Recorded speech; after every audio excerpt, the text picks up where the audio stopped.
paz de Jesus? É um privilégio podermos ter circunstâncias favoráveis de liberdade religiosa, quando podemos estudar as profecias da Palavra de Deus. E com certeza você será recompensado por Deus por todo o esforço, por toda a dedicação que você fizer no sentido de entender as profecias para o tempo do fim, que são reveladas aqui no livro do Apocalipse e também em Daniel. Nos últimos anos, o capítulo 17 de Apocalipse se tornou um assunto muito polêmico entre os estudiosos da profecia. Não podemos fechar os olhos para essa visão que se propõe explicar os mistérios da grande Babilônia. No Apocalipse são descritas as profundas coisas de Deus. O próprio nome dado para suas páginas significa revelação. Contradiz a afirmação de que é um livro selado. Uma revelação é alguma coisa revelada. O próprio Senhor revelou ao seu servo João os mistérios contidos neste livro e propõe que seja aberto ao estudo de todos. Suas verdades são dirigidas aos que vivem nos últimos dias da história da Terra. Isso foi escrito por Ellen White, Atos dos Apóstolos, página 584. Para quando foi escrito o Apocalipse? Para os últimos dias da Terra. O que é que Satanás quer? Que você estude o Apocalipse como sendo um livro para a Idade Média, jogando as profecias para o passado, quando Deus quer que nós entendamos o delineamento dos eventos, a sucessão dos eventos, agora no tempo do fim, que é o tempo mais difícil que você terá que atravessar nesta viagem em direção à Nova Jerusalém. Essa é a última etapa da viagem para a Nova Jerusalém. É uma etapa em que todo mundo está mais cansado, é uma etapa em que todo mundo está mais estressado. E, queridos, todos nós precisamos de paciência, precisamos de um cuidadoso estudo para entendermos agora os detalhes da última etapa. Lembrem-se, quando você está viajando da Flórida para o norte, basta você saber que deve seguir a 95, não é? Vai a 95, você não precisa saber dos detalhes. É só não sair da 95, você vem. Mas quando você vai chegando perto de uma cidade como Nova York, aí não basta saber que você tem que ir pela 95, você tem que ter algumas informações detalhadas, de ruas. Então você precisa de um mapa com mais detalhes. Assim também, queridos, nós estamos viajando ao longo das eras, ao longo dos séculos, em direção à Nova Jerusalém, e é fácil saber se estamos na direção do céu ou não.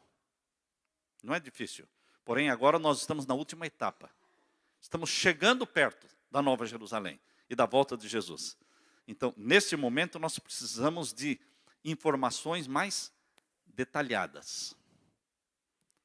Deus vai dar um zoom e então vai ajudar a mim e a você a vermos coisas que vão nos firmar os pés no caminho da verdade, porque nós precisamos disso.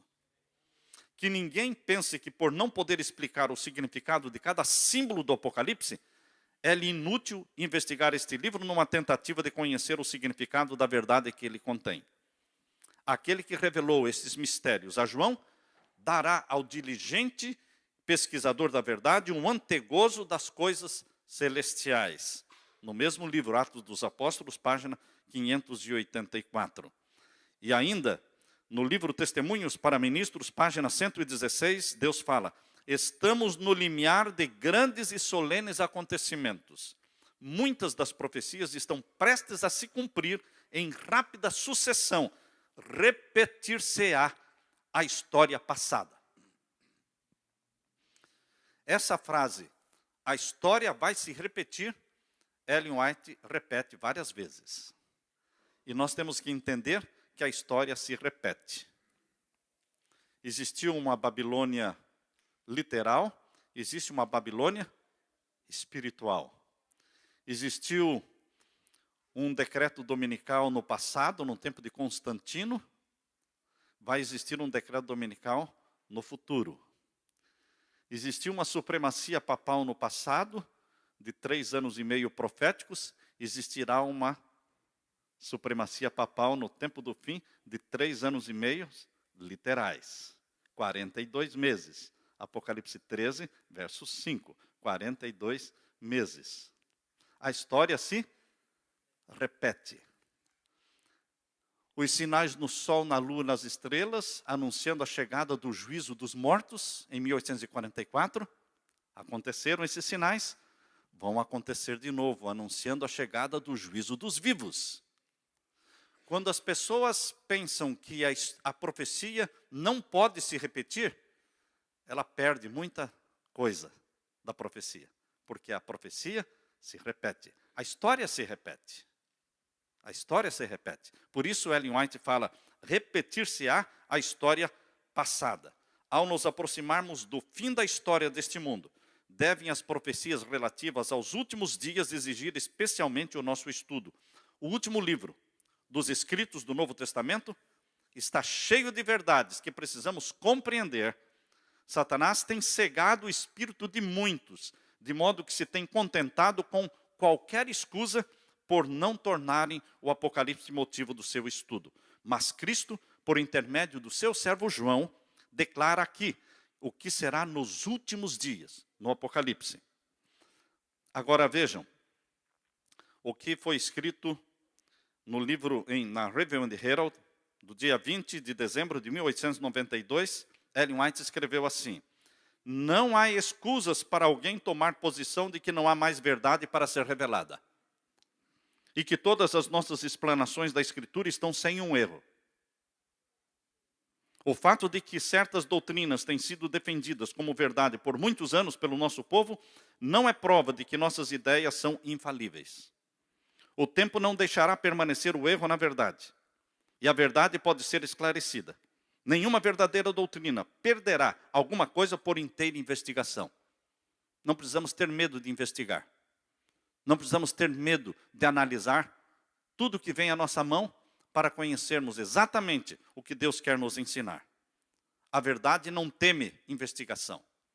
A verdade não teme pesquisa. A verdade, ela permanece e vai permanecer sempre.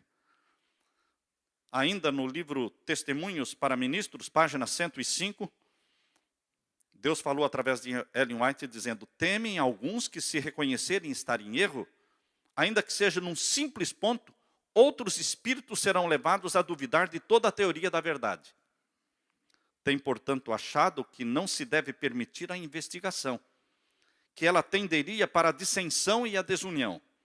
Mas se tal é o resultado da investigação, quanto mais depressa vier, melhor. Se há aqueles cuja fé na palavra de Deus não suportará a prova de uma investigação das Escrituras, quanto mais depressa forem revelados, melhor. Não podemos manter a opinião de que uma posição uma vez assumida, uma vez advogada uma ideia, não deve sob qualquer circunstância ser abandonada. Existe apenas um que é infalível, aquele que é o caminho, a verdade e a vida. Testemunhos para Ministros, página 105. E ainda no mesmo livro diz: não deve a Bíblia ser interpretada para agradar às ideias dos homens, por mais longo que seja o tempo em que tem considerado verdadeiras essas ideias. Não devemos aceitar a opinião dos comentaristas como sendo a voz de Deus. Eles eram mortais, sujeitos ao erro como nós mesmos. Deus nos tem dado a faculdade do raciocínio, tanto como a eles. Devemos tornar a Bíblia o seu próprio intérprete, expositor. Queridos, aqui nós estamos para focar, mais uma vez, o assunto do capítulo 17 de Apocalipse, que está falando da grande cidade que reina sobre os povos da terra.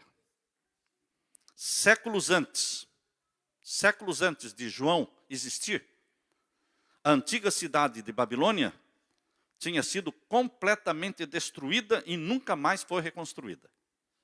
Então Babilônia se tornou uma palavra código. Quando se fala no Apocalipse de Babilônia, está falando de Roma. E a palavra Babilônia é mencionada 6 vezes no Apocalipse.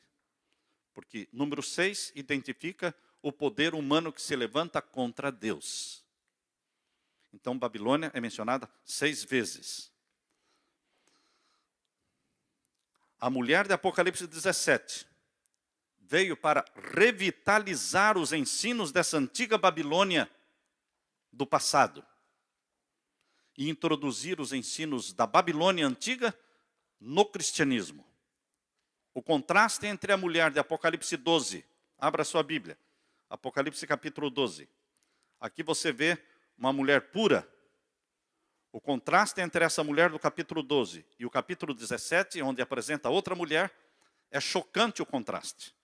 Porque no capítulo 12, verso 1, nós lemos: E viu-se um grande sinal no céu, uma mulher vestida do sol, tendo a lua debaixo dos seus pés e uma coroa de 12 estrelas sobre a cabeça.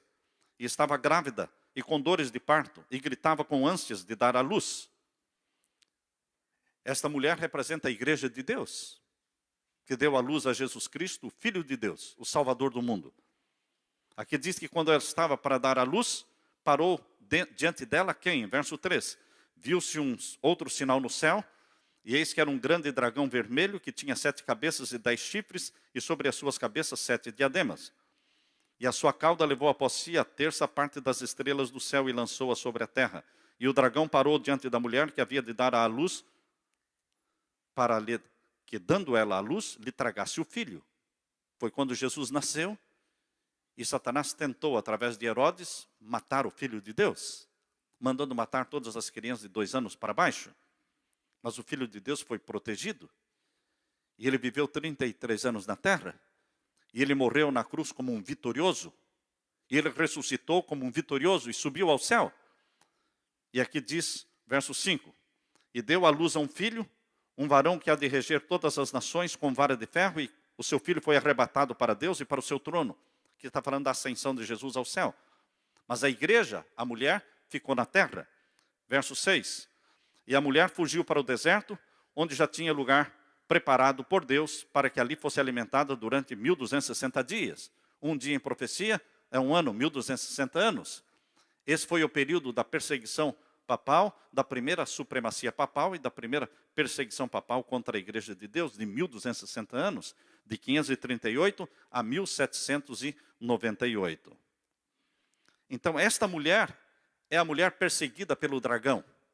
E qual é a característica desta mulher, desta igreja? Capítulo 12, verso 17. Eis a característica. E o dragão irou-se contra a mulher, e foi fazer guerra ao resto da sua semente, os que guardam os mandamentos de Deus e têm o testemunho de Jesus Cristo. Esta mulher é perseguida pelo dragão, ela é odiada pelo dragão porque guarda os mandamentos de Deus. E o que mais Satanás detesta e odeia são os mandamentos de Deus, a lei dos 10 mandamentos, escritos pelo dedo de Deus.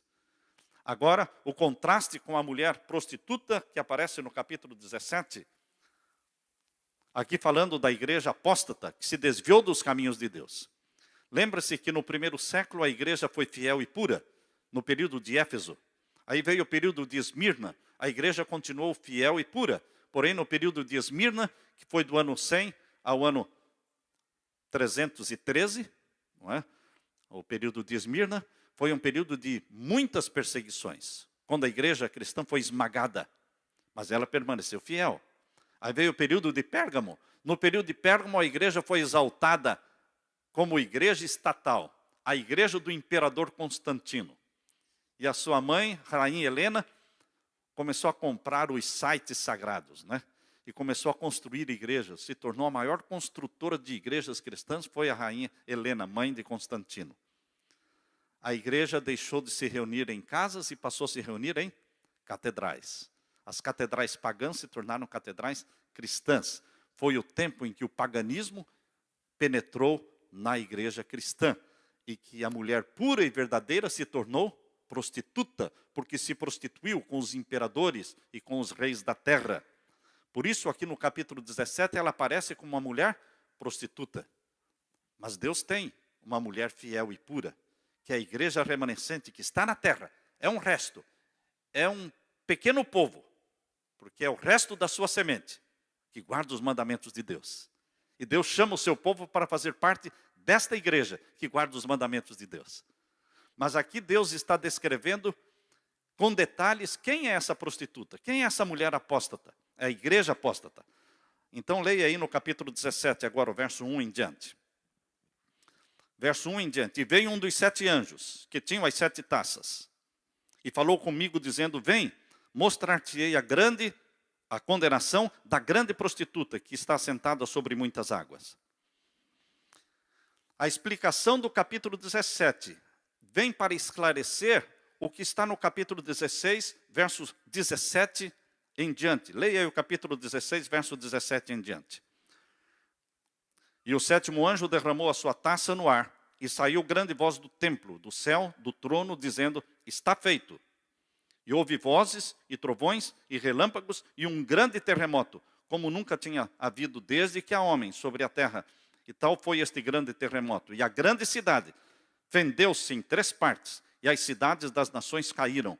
E da grande Babilônia se lembrou Deus, para lhe dar o cálice do vinho da indignação da sua ira. E toda a ilha fugiu, e os montes não se acharam. E sobre os homens caiu do céu uma grande saraiva, pedras do peso de 1 talento, cerca de 34 quilos, 1 talento, pedras que caíram, saraivas, não é?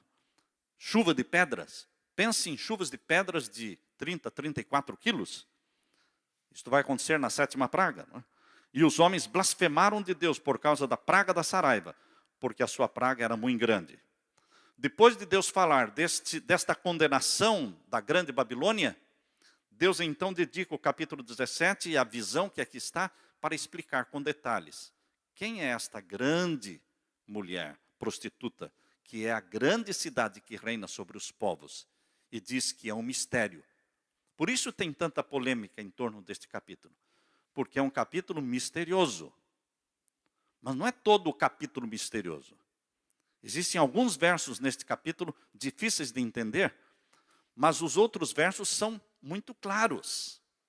Por exemplo, o capítulo 17, verso 1 é muito claro, porque diz aqui, vem mostrar-te-ei a condenação da grande prostituta que está sentada sobre muitas águas. A grande prostituta é uma grande igreja, que está sentada sobre muitas águas, porque muitas águas, no capítulo 17, verso 15, diz que muitas águas significam o quê?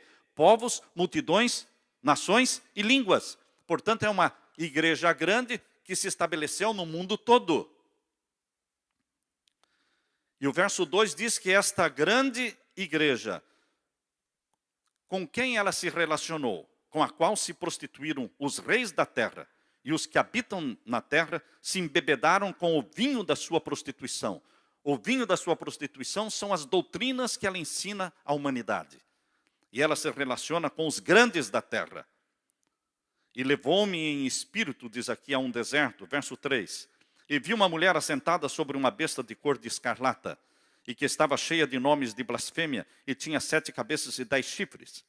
Percebam que esta besta que está carregando a prostituta, que é uma besta escarlata, é vermelha, e tem 7 cabeças e 10 chifres, é da mesma cor do dragão, que parou diante da mulher para tragar-lhe o filho. Um dragão vermelho, que tem 7 cabeças e 10 chifres. Interessante que, aqui no verso 3, diz que os nomes de blasfêmia estão por toda a besta. Estão percebendo o verso 3? E viu uma mulher assentada sobre uma besta de cor de escarlata que estava cheia de nomes de blasfêmia. Os nomes de blasfêmia estavam em toda a besta. A diferença, irmãos, é que no capítulo 13, quando fala da outra besta, que estará sendo carregada pela besta, que está cheia de blasfêmias, fala aqui no capítulo 13, verso 1, da besta que subiu do mar. Esta é a besta que vai ser carregada pela outra, chamada de prostituta. E aqui é chamada de besta que subiu do mar. Leia agora o capítulo 13, verso 1. E eu me pus sobre a areia do mar, e vi subir do mar uma besta que tinha 7 cabeças e 10 chifres. Veja a similaridade entre a que carrega e aquela que é carregada. As duas têm 7 cabeças e 10 chifres. E sobre as suas cabeças, um nome de blasfêmia. Qual é a diferença que você vê entre essa e a outra? Naquela outra, o nome de blasfêmia está em todo o corpo dela. Aqui, o nome de blasfêmia está nas cabeças. Queridos, Deus tem um povo sincero e fiel dentro da igreja de Roma. No livro Grande Conflito, Deus fala através de Ellen White que Deus tem gente muito sincera. E a maioria dos salvos ainda está dentro de Babilônia. A maioria dos salvos ainda está ali dentro. E que vai se unir aos que guardam os mandamentos de Deus quando ouvirem o clamor, sai dela, povo meu. Mas é gente sincera, filhos e filhas de Deus. Mas os cabeças da igreja de Roma, eles é que têm nomes de blasfêmia.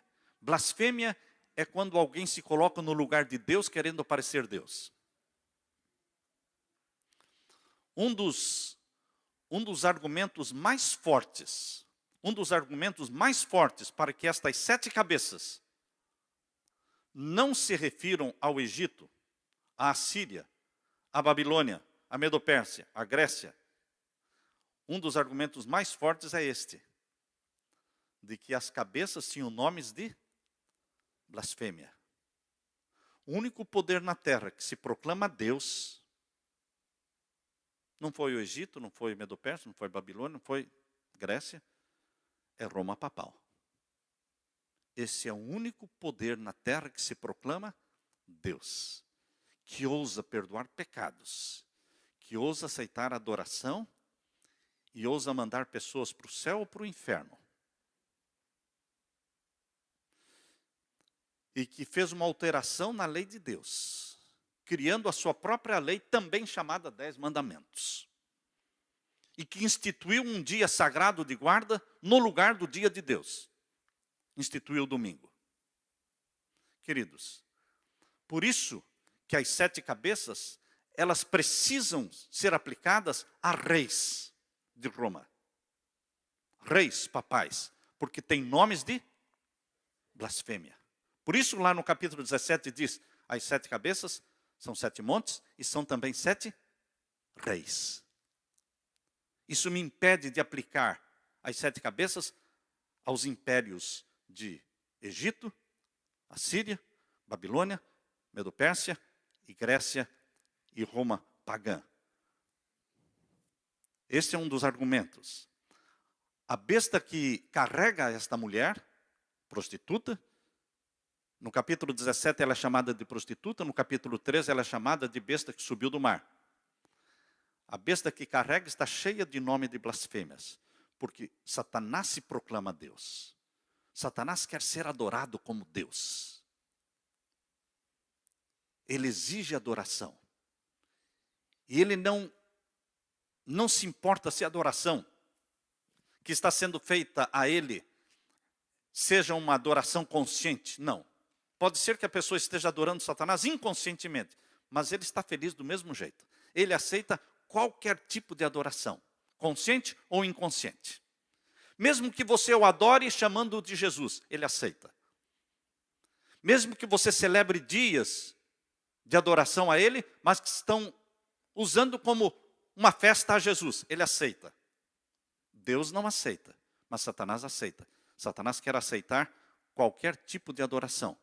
Por isso o nome de blasfêmia está em todo o corpo dessa besta que representa Satanás.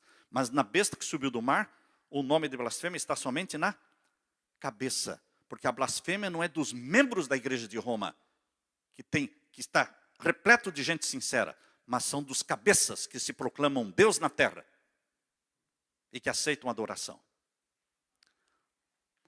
O anticristo anda nas pisadas do Cristo.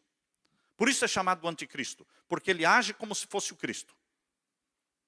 Cristo perdoava pecados, então o anticristo também pretende perdoar pecados. Cristo aceitava ser adorado, então o anticristo também aceita ser adorado. Cristo tinha uma lei chamada 10 mandamentos, então o anticristo também tem uma lei chamada 10 mandamentos. Cristo tem um dia chamado Selo do Deus Vivo, Santo Sábado, por isso o anticristo também tem um dia chamado o Dia do Senhor para eles. Eles chamam de o Dia do Senhor, domingo, do Dominus Dei. Queridos, Cristo Jesus reinou na terra um ministério de 3 anos e meio. Quanto tempo foi o ministério de Jesus na terra? 3 anos e meio. Por isso o anticristo também terá um reinado de 3 anos e meio. 42 meses. Porque ele anda nas pisadas. A mentira não está longe da verdade. No passado, o papado dominou e perseguiu por 3 anos e meio proféticos. 1260 anos. Agora, no tempo do fim, os últimos acontecimentos serão rápidos. E o tempo será abreviado. O tempo da perseguição será abreviado. De tempo profético para tempo literal. Ninguém aguentaria mais 1260 anos de perseguição.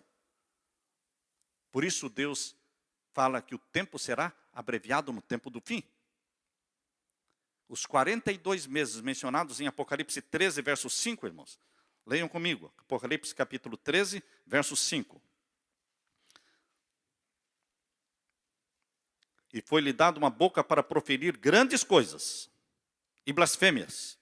Sempre o papado é identificado pelas palavras de blasfêmias. Foi-lhe dado uma boca para proferir grandes coisas e blasfêmias. E deu-se-lhe poder para continuar por 42 meses. Quando ocorrerão esses 42 meses? Ocorreram na Idade Média e ocorrerão no tempo do fim. Porque aqui menciona no capítulo 13, verso 3. No capítulo 13, verso 3, diz que esta besta foi ferida de morte. Mas a sua chaga mortal foi curada. Quando começou a cura desta ferida mortal? Em 1929. Começou a cura. A cura não aconteceu em 1929. Só foi o início. Quando será a cura final e total desta ferida de morte? Quando sair o decreto dominical e quando os 10 blocos forem consolidados e o mundo todo estiver dividido em 10 reinos e o poder papal reinando sobre todos eles, com a imposição do decreto dominical de uma forma universal, então a cura da ferida mortal terá acontecido.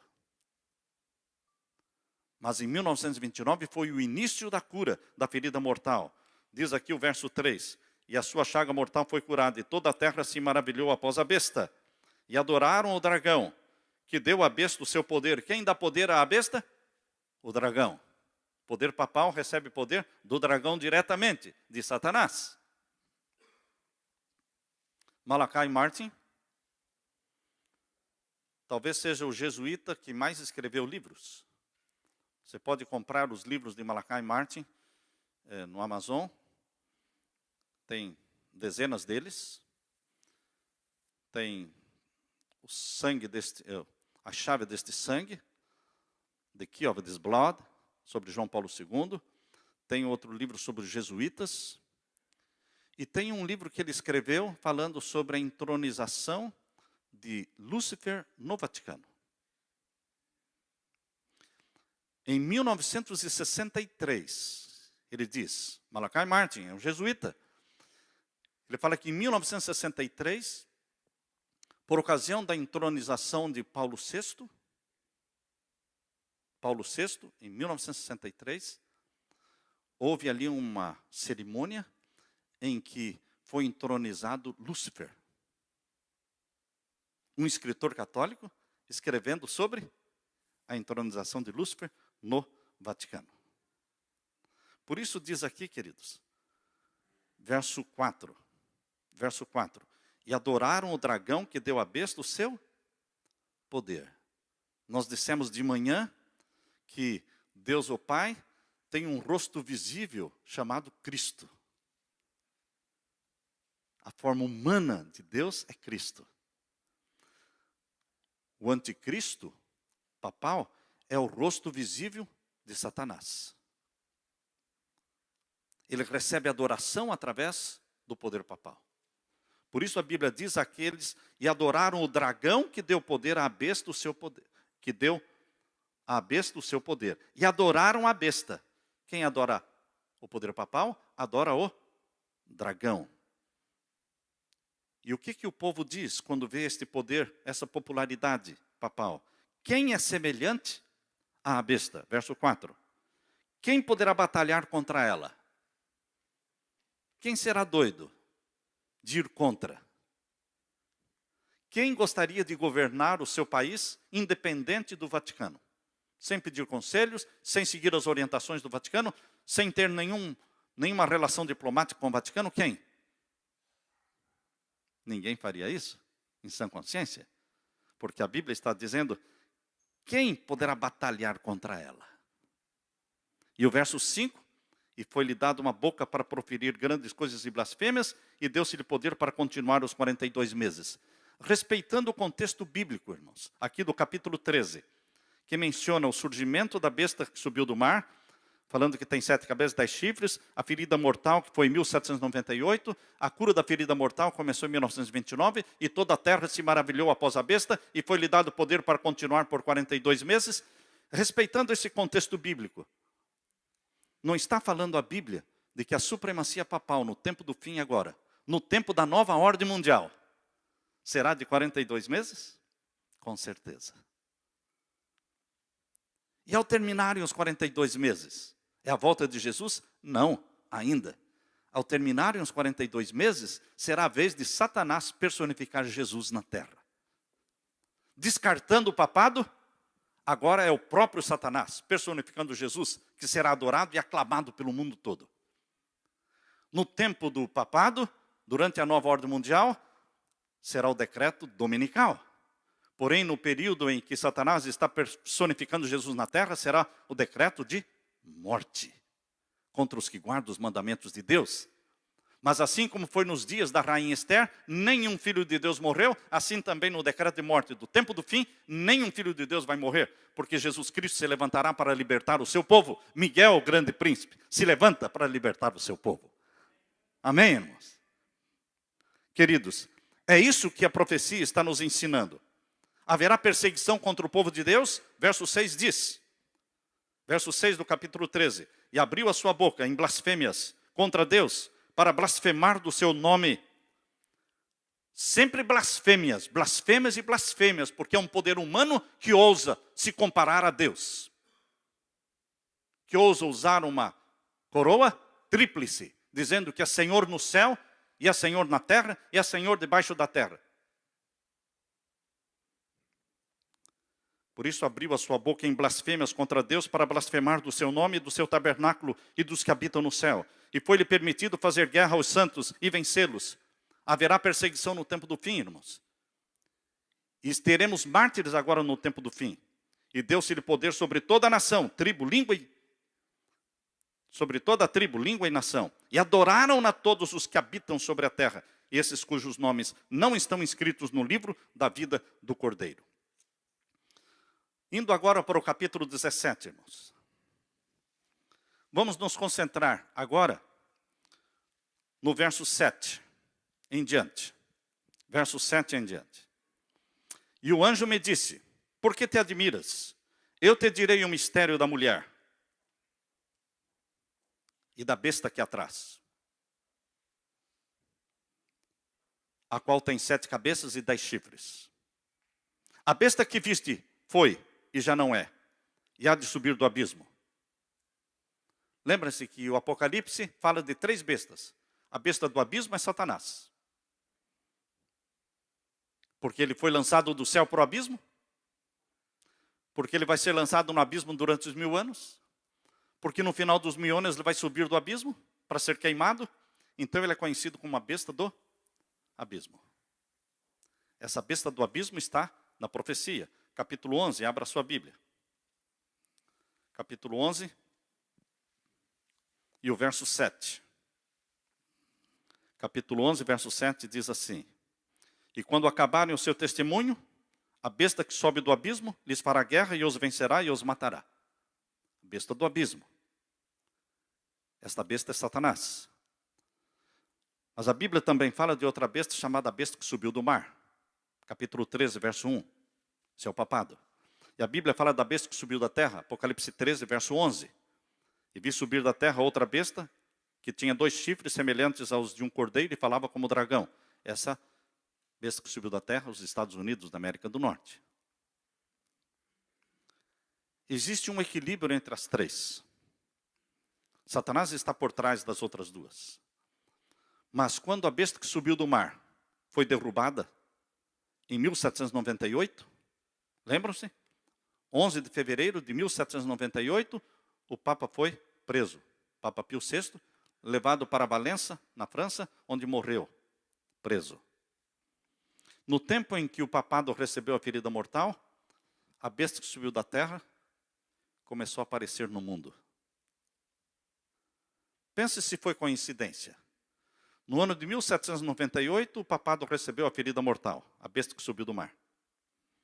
No ano de 1798, a França, que foi um instrumento usado para ferir o papado, a própria França, em 1798, foi o primeiro país no mundo a reconhecer os Estados Unidos da América do Norte como nação. Quando é que os Estados Unidos da América do Norte foram reconhecidos pelo primeiro país como nação? 1798. Quem fez o reconhecimento? França. O mesmo que desferiu o golpe contra a besta que subiu do mar, foi o mesmo poder que reconheceu a besta que subiu da terra como poder que estava surgindo. Agora volte para o capítulo 17, irmãos. Verso 8. A besta que viste foi e já não é, e há de subir do abismo. Qual foi o período que Satanás reinou como um representante oficial do planeta Terra? Desde que Adão pecou. Adão passou o comando do planeta Terra às mãos de Satanás. E ele respondia pelos negócios da terra. Nos concílios celestiais, em Jó capítulo 1, capítulo 2, aparece lá Satanás representando o planeta Terra. De onde vens? Perguntou Deus para Satanás. E ele disse, de onde venho? Eu venho de passear pela terra e de rodear por ela. Esse foi o período em que a besta do abismo foi realmente oficialmente um representante da família humana. Mas aqui diz, a besta foi e já não é. Então fala do período em que ele deixou de ser o representante da família humana. Louvado seja Deus. Quando Jesus Cristo morreu na cruz, romperam-se os laços de simpatia que ainda existiam entre Satanás e os anjos do céu. Desde que Satanás foi expulso do céu, os 2/3 de anjos que permaneceram leais a Deus não entenderam as intenções de Satanás.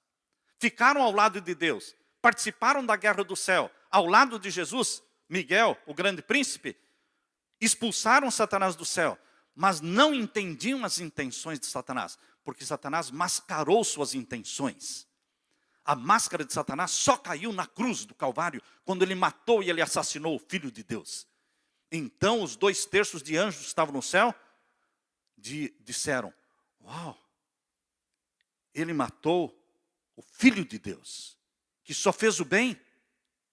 Caiu a máscara. E os anjos de Deus viram Satanás como assassino. Romperam-se para sempre então os laços de simpatia. E Satanás foi expulso do céu como representante da terra. Nunca mais voltou ao céu. Por isso Apocalipse 12, irmãos, diz, ai, capítulo 12, verso 10. Ai dos que habitam sobre a terra. Capítulo 12, verso 10. E ouvi uma grande voz no céu que dizia, agora chegada está a salvação e a força e o reino do nosso Deus e o poder do seu Cristo, porque já o acusador dos nossos irmãos é derribado, o qual diante do nosso Deus os acusava de dia e de noite. O mesmo que ele fez com Jó, acusando Jó diante de Deus, ele fazia também com os outros filhos de Deus que viviam na terra. Nós não precisamos de um representante assim, não é mesmo? Que nos acusa diante de Deus. Nós precisamos de um irmão chamado Jesus, que nos defende, que deu a vida por nós. E é neste Jesus que eu confio. É nele que esperamos. É a volta dele que nós estamos esperando. Porque ele é sangue do nosso sangue. Ele é carne da nossa carne. Ele é o nosso irmão mais velho, o Salvador nosso. Queridos, voltando então para Apocalipse 17, menciona que esta besta que foi, e já não é se refere ao período em que ele perdeu o domínio do planeta Terra, como representante da família humana. Isso vai até o final dos 1000 anos. Ele não vai ter mais o domínio, nunca mais. E o que vai acontecer no final dos 1000 anos? Vai subir do abismo, diz aqui.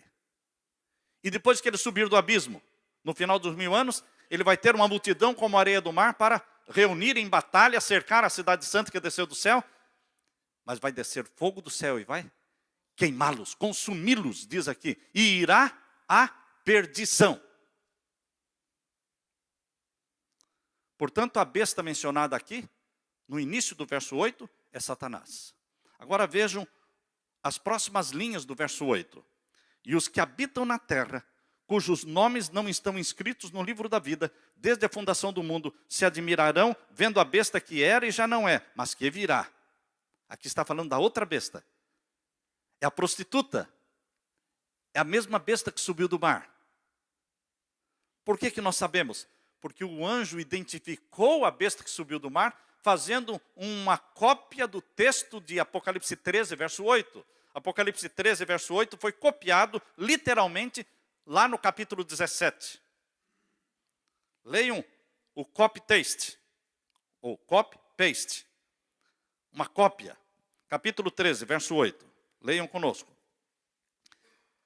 E adoraram-na todos os que habitam sobre a terra, esses cujos nomes não estão escritos no livro da vida do Cordeiro, que foi morto desde a fundação do mundo. Aqui está falando da besta que subiu do mar, o poder papal. Por isso, o capítulo 17, verso 8, as últimas 3 linhas, estão falando da besta que subiu do mar. A besta que está sendo carregada pela besta do abismo. A besta do abismo, que é Satanás, carrega a prostituta, que é a besta que subiu do mar. E as duas têm 7 cabeças e 10 chifres. Está claro isso, irmãos? As duas têm 7 cabeças e 10 chifres. Quando nós enxergamos 2 bestas, no capítulo 17, e as duas tendo essas similaridades, as duas são vermelhas, caracterizadas pela cor vermelha, as duas têm 7 cabeças e 10 chifres, então nós começamos a entender a profecia, que vem logo em seguida no verso 9. Mas antes de chegar no verso 9, vejam ainda essa parte da besta que subiu do mar. A última linha do verso 8. A besta que era, que não é, mas que virá. Fazendo o mesmo estudo paralelo que fizemos com a besta do abismo, vamos fazer agora com a besta que subiu do mar. Qual foi o período em que a besta que subiu do mar era? E que existiu como poder? Começou em 538 e durou até 1798. Esse foi o período da supremacia papal, chamado de Dark Ages, a Idade Escura. Mas foi a Idade Média. Foi o período em que os reis da terra tinham que receber a coroa das mãos do próprio Papa. Até que chegou um homem chamado Napoleão Bonaparte e mudou. Quando o Papa foi coroá-lo, ele pegou a coroa da mão do Papa e ele mesmo colocou a coroa na cabeça dele. Já era um sintoma, já era uma evidência de que algo pior iria acontecer, não, irmãos? E aí, em 1798, ele autorizou o general Berthier a invadir Roma e prender o Papa Pio VI. Neste tempo, irmãos, as igrejas foram destruídas na França, fechadas, a Bíblia foi queimada, a semana de 7 dias foi eliminada, colocaram semana de 10 dias. Queriam acabar com tudo que tivesse alguma relação com a Bíblia. Então, o mês eram 3 semanas de 10 dias. E mataram todos os dominicanos. Todos os dominicanos foram mortos nessa Revolução Francesa. Queridos, em 1798, acabou o período em que a besta era. Agora veio o período em que ela já não é. De 1798 a 1929. 1798, o Papa Pio VI foi preso no dia 11 de fevereiro. Em 1870, eles perderam os estados papais. Os estados papais eram 20 cidades, incluindo Roma. Tinha a cidade de Roma e mais outras 19 cidades, que formavam os estados papais que rendiam taxa, impostos para o Vaticano. Em 1870, Garibaldi acabou com isso.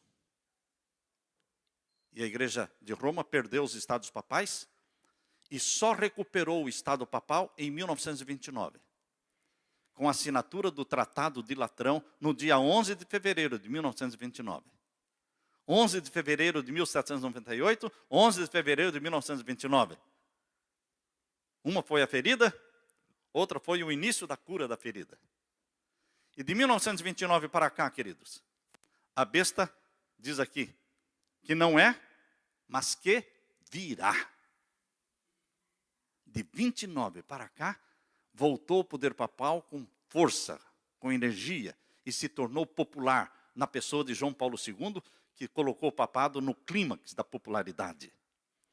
Depois de entendermos isso, queridos, é que nós chegamos no verso 9. E o verso 9 está explicando o quê? O que deveria acontecer em Roma, a cidade dos 7 montes. E quem deveria reinar em Roma, a cidade dos 7 montes. Esse é o assunto do verso 9, verso 10. Onde estaria a sede do maior poder religioso do mundo? E quem seriam os cabeças deste maior poder religioso do mundo? Percebam que o anjo está explicando para João um mistério. Satanás gostaria que nós descartássemos esta interpretação. Satanás gostaria que nós pensássemos que esses 7 montes e esses 7 reis são impérios antigos do tempo do Egito, de Assíria e de Babilônia, que um dia perseguiram o povo de Deus. Não, irmãos. As 7 cabeças tinham nomes de blasfêmia escrito nelas. Então se refere ao papado. Porque o papado se proclama Deus na terra. E que aceita ser adorado. E ousa perdoar pecados. E pretende mudar a lei de Deus. Pretende criar um outro dia no lugar do sábado. E pretende governar o mundo por um período de 42 meses também, 3 anos e meio. Assim como Cristo, o anticristo procura agir. Por isso, o verso 9 está dizendo, aqui há sentido, quem tem sabedoria, também é um copy-paste. É uma cópia de Apocalipse 13, verso 18. Para que você não perca o contexto, o anjo fica amarrando a profecia. O anjo amarrou a profecia do capítulo 17, a profecia do capítulo 13. O anjo amarrou de tal forma que não dá para separar, irmãos. Porque ele foi fazendo cópia dos versos do capítulo 13, repetindo no capítulo 17, para que ninguém ouse dizer que é Egito, que é Assíria, que é Babilônia. Não, irmãos, aqui está falando de Roma e do papado. Por isso o capítulo 13, verso 18 diz, de Apocalipse, aqui há sabedoria. Aquele que tem entendimento, calcule o número da besta. E o número de um homem. E é 666. O número 6 para os judeus era o número do homem. Porque o homem foi criado no 6º dia. E se tornou conhecido como o número do homem. É um número que denota intranquilidade. Quando repete 3 vezes o número, significa eternidade. Então, número 6 significa intranquilidade. Repetido 3 vezes significa eterna intranquilidade. Número 7, número da perfeição. Repetido 3 vezes, eterna perfeição. Número 8 significa vitória. Repetido 3 vezes significa eterna vitória. Por isso o nome de Jesus em grego, Jesus, quer dizer, significa eterna vitória. Porque tem o número de 888. O nome Jesus em grego. O nome de Satanás no antigo grego, no grego antigo, o nome de Satanás era Teitan, que somado dá 666. Teitan. T-E-I-T-A-N. Teitan. E o nome de Jesus dá 888 e o de Satanás dá 666. Queridos, aqui diz o verso, capítulo 17, verso 9. Aqui há sentido. Quem tem sabedoria, não fuja do contexto, se mantenha dentro do contexto de Roma. E da grande cidade que tem sua sede ali. Da grande igreja que tem sua sede ali. As 7 cabeças são 7 montes. É difícil você imaginar qual é a cidade dos 7 montes? Queridos, Roma tem 7 montes que são conhecidos: Capitólio, Palatino. Quais são os outros 7 montes? Os outros montes de Roma. Vamos aqui. Vamos ver. Quais são os outros montes que nós escrevemos os nomes deles aqui?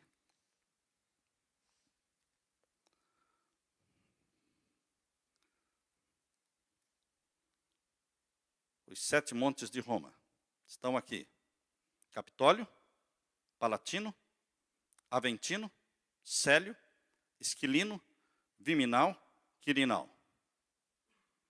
Se você vai na enciclopédia, você encontra estes montes. Cidade dos 7 montes, reconhecida por escritores católicos, reconhecida pelo próprio Vaticano, que diz que a sua sede está localizada na cidade dos 7 montes. Enciclopédia Católica diz que a sede do Vaticano está localizada na cidade dos 7 montes. Fica difícil entender? Então diz aqui, verso 9, as 7 cabeças são 7 montes, sobre os quais a mulher está assentada. Onde está a sede do maior poder religioso do mundo? Em Roma. E agora o verso 10, são também 7 reis. Você pode perguntar, pastor, ou é monte ou é rei? As 7 cabeças da besta que está carregando a prostituta, representa os 7 montes de Roma, porque localiza geograficamente a sede do maior movimento religioso do mundo. Agora, queridos, as 7 cabeças da besta que está sendo carregada, que se chama prostituta no capítulo 17, e que se chama no capítulo 13 de besta que subiu do mar, as 7 cabeças dela representam 7 reis, papais. 7 reis de Roma. Porque tem nome de blasfêmia escrito nelas. As 7 cabeças da besta que subiu do mar, Apocalipse 13, verso 1, lá diz, tem nomes de blasfêmia. Então não é um poder comum. Não é qualquer poder que tem nome de blasfêmia. Nome de blasfêmia é quando alguém se faz Deus, se coloca no lugar de Deus, querendo parecer Deus. Isso é blasfêmia.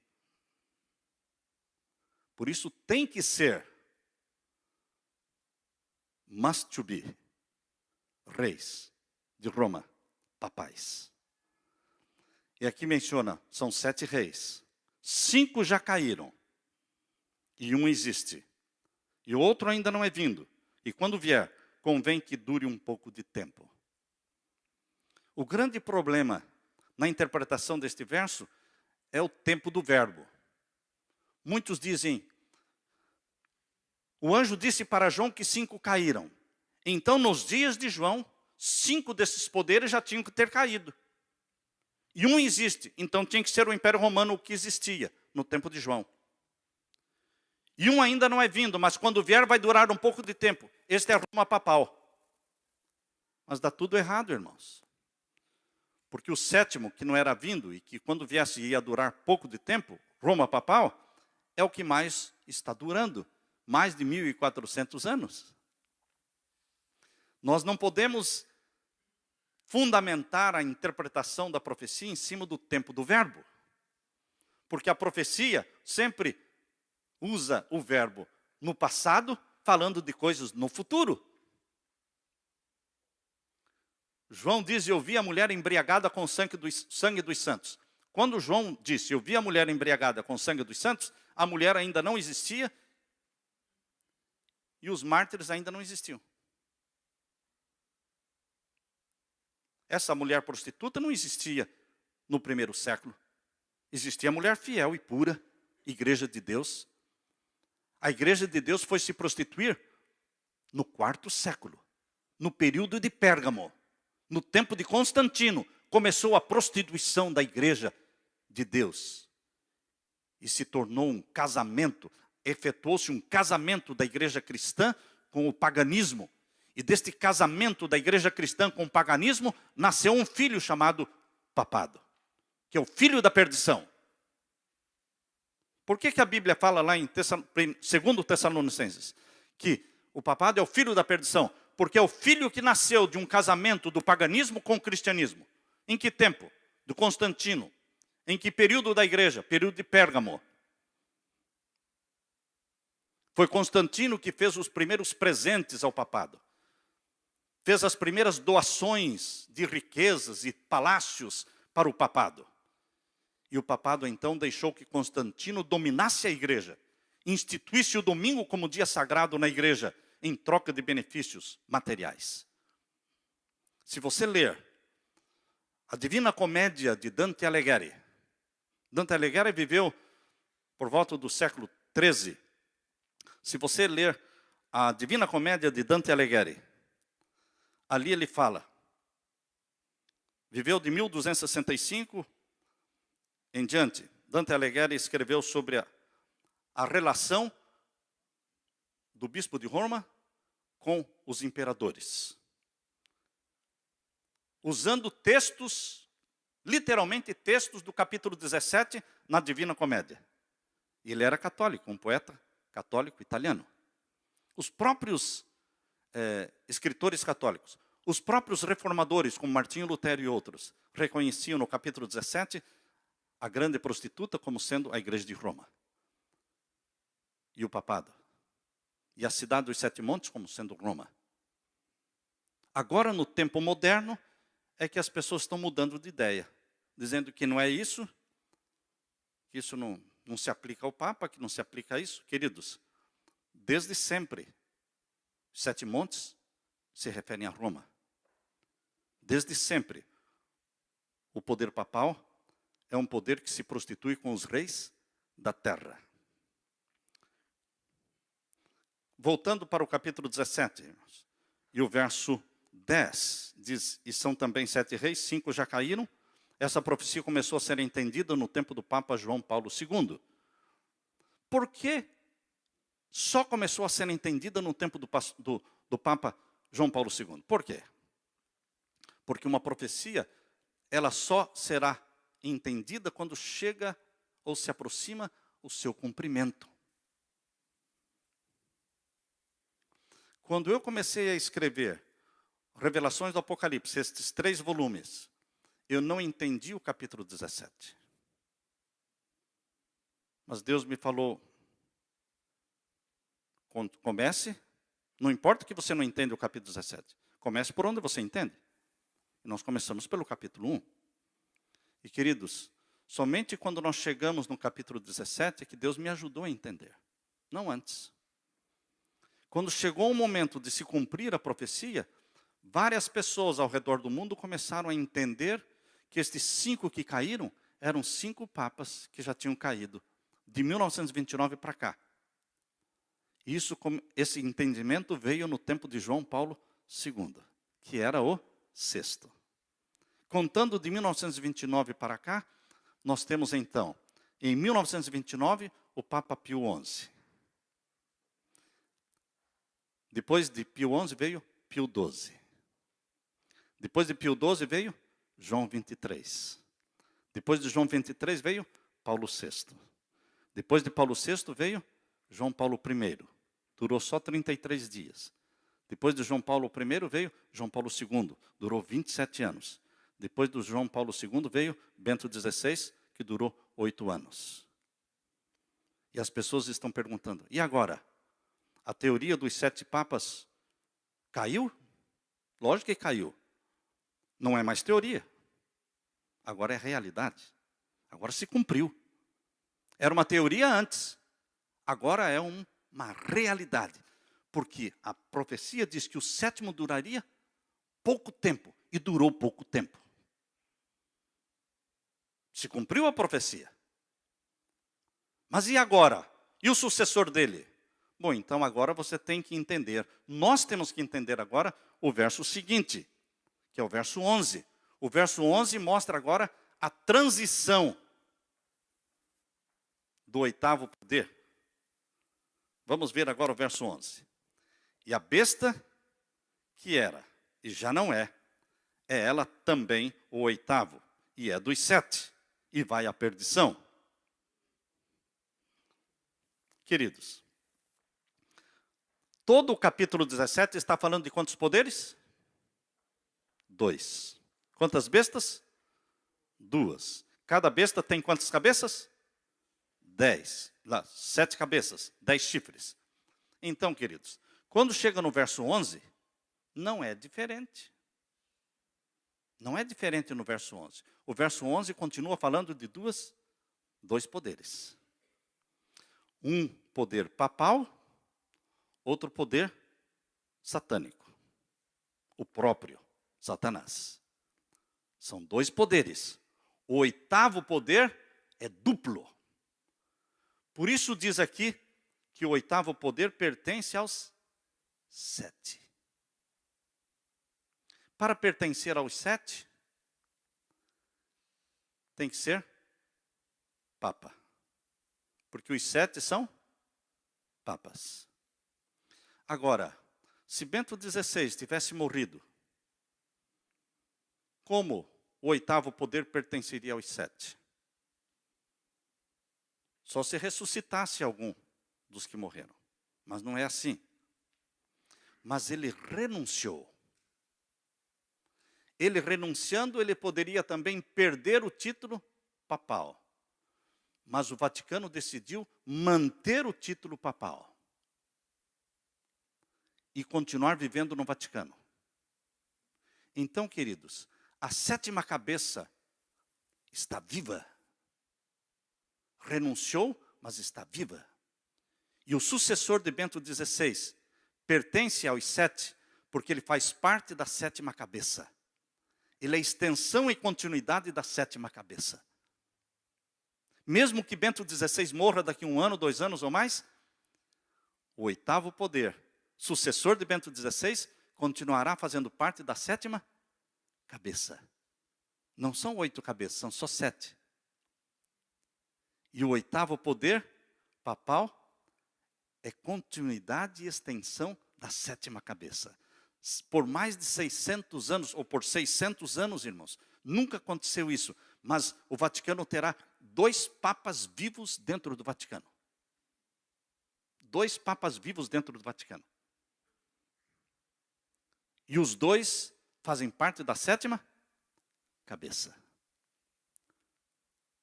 Quando há renúncia, a pessoa não perde. Lembram-se vocês, quando aconteceu com Daniel? Daniel, quando foi chamado por Belsazar para ler as escrituras na parede, Belsazar disse para Daniel, Daniel, se você ler as escrituras que estão aí, você será o 3º no reino. 3º no reino. E você vai pesquisar, por que Belsazar disse você será o 3º? Porque já existia o primeiro, que era Nabonidos, que era um amante da arte e que renunciou o reinado. Deixou de governar e foi desfrutar da arte que ele amava. Mas Belsazar, o rei de Babilônia, era o 2º. Nabonidos era o 1º. Por isso ele disse para Daniel, você será o 3º. Bento XVI, renunciando, ele continua sendo papa. Vivo, morando no Vaticano. Por isso o sucessor dele faz parte da 7ª cabeça. O 8º poder é duplo e é o mais misterioso de todos. Por quê? Porque na sequência do sucessor de Bento XVI, vem a besta que era, já não é e que irá à perdição. Satanás personificará Jesus Cristo durante o 8º poder. Leia agora aí o capítulo 17, verso 11. E a besta que era e já não é ela também o 8º. Quando a Bíblia diz, é ela também o 8º, é porque são 2 poderes no 8º. É este que pertence aos 7, e é esta besta que irá à perdição.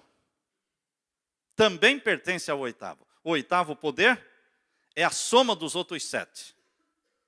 No livro Comentário Bíblico Adventista, volume 7, quando comenta o capítulo 17, verso 11, ali tem 2 interpretações.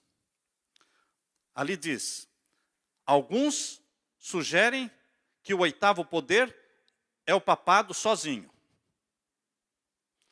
Outros sugerem que o oitavo poder é Satanás personificando Cristo. Eu diria, queridos, que você não precisa escolher entre uma ou outra. Você tem que entender que o oitavo poder é as duas coisas. Começa com o papado, sucessor de Bento XVI, e continua com Satanás personificando Cristo. É uma e é outra coisa. Por isso é um mistério. Pertence aos 7 e também é a besta, que também é oitavo poder e irá à perdição. Neste período do oitavo poder, vai acontecer o decreto dominical. Neste período do oitavo poder, vai acontecer a nova ordem mundial. O mundo vai se reunir em 10 blocos, 10 reinos. Neste período, o papado vai reinar sobre o mundo com mão de ferro. Mas depois de 42 meses, o papado vai ser derrubado. Os próprios poderes que dão poder ao papado para reinar, os próprios poderes vão puxar o tapete e vão derrubar o papado. Aqui está no capítulo 17, verso 16. Vamos ler primeiro o capítulo 17, verso 12.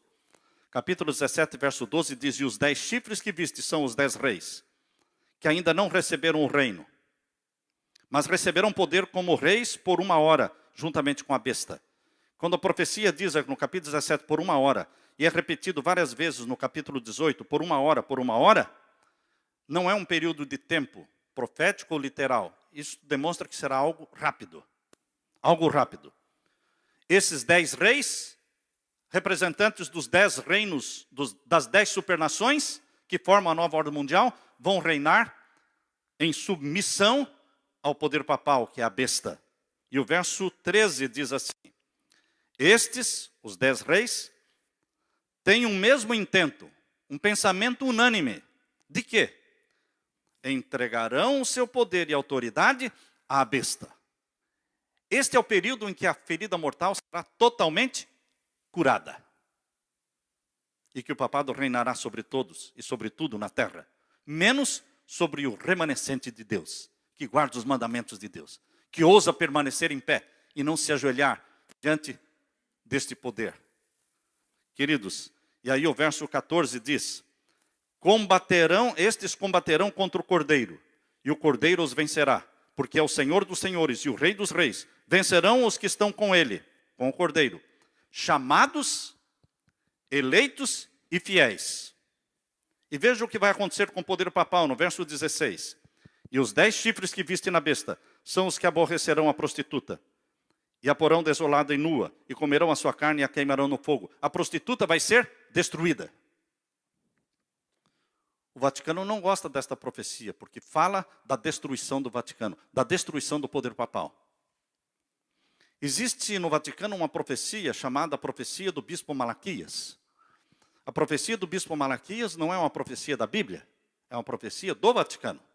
Quem quiser ler, só entrar no site do Vaticano e procure lá pelo Bispo Malaquias. Ele viveu no século XII. No século XII, ele diz ter tido uma visão. Ele é um dos santos canonizados na Igreja Católica. Ele diz ter tido uma visão em que mostrava que dos dias dele até o fim do Vaticano, até a destruição do Vaticano, existiriam 112 papas. E ele deu nome aos 112. E, queridos, desses 112 papas,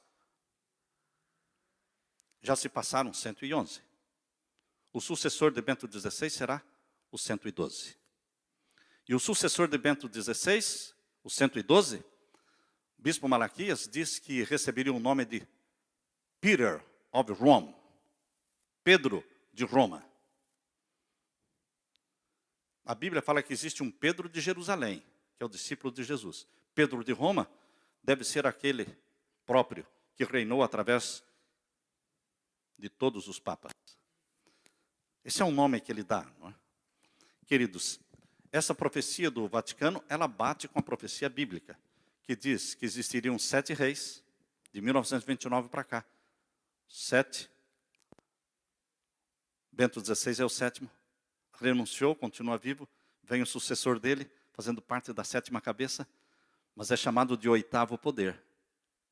E o oitavo poder vai ser partilhado na sequência com o próprio Satanás, que personificará Jesus na terra. Nós estamos no fim do tempo do fim. Nós estamos no fim do tempo do fim. E o que vai acontecer nesse tempo? Verso 17. Capítulo 17, verso 17. Porque Deus tem posto em seus corações. Nos corações de quem? Dos 10 reis, que vão formar a nova ordem mundial. Deus tem posto no coração deles o quê? Que cumpram o seu intento. Qual é o intento que eles têm? De dar o poder à besta para que reine sobre tudo e todos. Agora no tempo do fim. E tem uma mesma ideia. Eles vão pensar igual. E que deem à besta o seu reino, até que se cumpram as palavras de Deus. Porque a besta será derrubada, destruída. Quando você abre Daniel capítulo 11, verso 45, você descobre em Daniel 11, 45, a destruição final do rei do norte. O rei do norte de Daniel 11, 45 é o poder papal. É a mesma prostituta, é a mesma besta que subiu do mar. O rei do norte de Daniel capítulo 11, verso 45. Abra sua Bíblia. Vejam como virá a destruição deste poder. A primeira ferida mortal que o papado recebeu em 1798, 11 de fevereiro, foi curada. Mas agora virá uma ferida mortal definitiva que não será jamais curada. É o fim do poder papal. Diz aqui em Daniel capítulo 11, verso 45. E armará as tendas do seu palácio entre o mar grande e o monte santo. O rei do norte, o poder papal, agora no tempo do fim, durante a nova ordem mundial, vai colocar seu trono também na cidade de Jerusalém. Jerusalém se tornará uma legislação, uma possessão do Vaticano. Será, pastor? É o que a Bíblia está falando. É o que a Bíblia está falando. Vamos entender melhor quando isso se cumprir, não é? Mas é o que a Bíblia está falando. Armará as tendas do seu palácio aonde? Entre o mar grande, que é o mar Mediterrâneo, e o Monte Santo, que é o Monte Moriá, que é onde estava o templo, e hoje está a Mesquita de Omar, a Mesquita Azul. Está ali.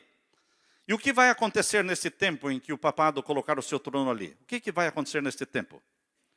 Mas virá o seu fim. Amém, irmãos? Aleluia. Virá o seu fim.